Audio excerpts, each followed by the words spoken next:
If there's a Um, vulnerability, like people say that the reason handshakes are so important is because you're both opening your palm and giving it to the person, basically saying you could really hurt me right now, but I trust you not to. yes.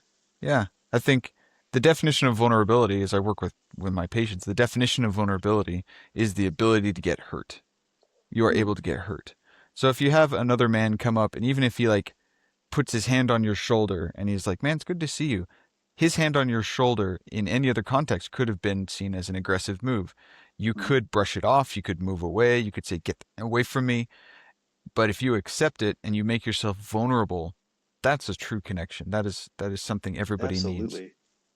I like that definition. I'm gonna sprinkle my own definition on top of it, and with our powers combined, we can have a better one, I think. Okay, go for it. I tell people that vulnerability is weakness that is necessary to function. And I think like in terms of like a suit of armor, if I give you a suit of armor with no vulnerability, it sounds good until you realize it's a block of metal you can't move in because the vulnerabilities are the joints, they're the things that move.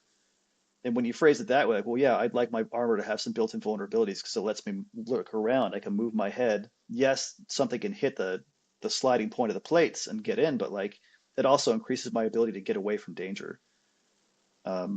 Wait, Relationships are like two people leaning against each other and their weight against each other supports something. Like it's a weakness. It can be exploited and you can be hurt by it, but it's without that vulnerability, without that weakness, it cannot function the way it needs to. do you think American society in general um, rejects weakness in men? Like, do you think? I don't know if it's gotten worse. I don't think. I honestly think men are more apt to be vulnerable now than they were in the 50s. I agree. It's my opinion.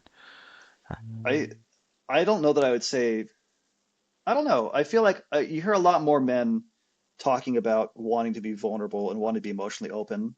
I think that we're kind of trying to figure it out as we go along. You and I cheated, Pete. We went to school for it. We know how to do Yeah, it yeah. professionally. I think the average man wants to be vulnerable, but also doesn't like the idea of weakness. And that's why I think it's an important distinction that weakness and vulnerability are not the same thing, even though they're made of very similar things. It's kind of like how tacos Huh. and burritos are made of similar things, but they're not the same at all.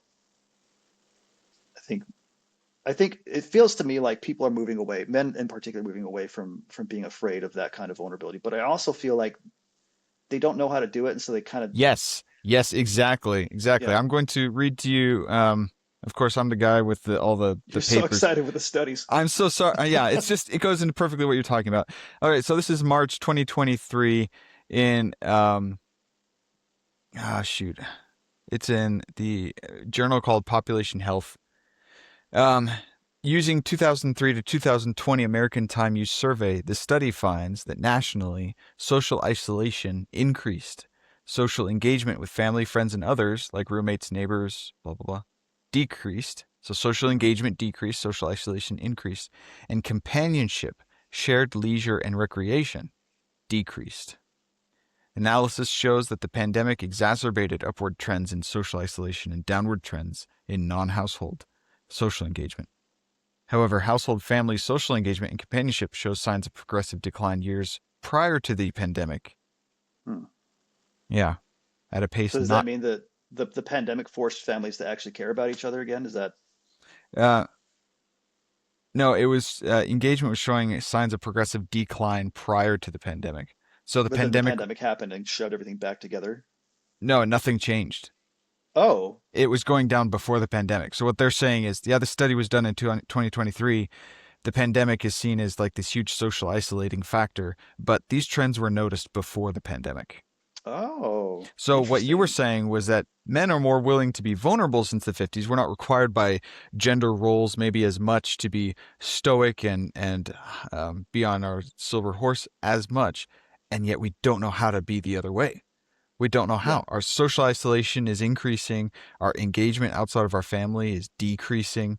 Um, that same study from 2021 talked about friends in general since 2019. People with 10 or more friends in 1990, 33% had 10 or more good friends they could list off really fast. 33. And in Hmm. 2021, 13% of people could list off 10 or more friends. So it went from Wow. 33% down to 10%. Social engagement um, outside of your family is decreasing, Hmm. and it may not be the fist bumps and the lat massages that do it. That just might be it. Like a The lat massage. He touched my thigh. that counts as social engagement. No, Everyone's no, like that oil, and does he's like, not.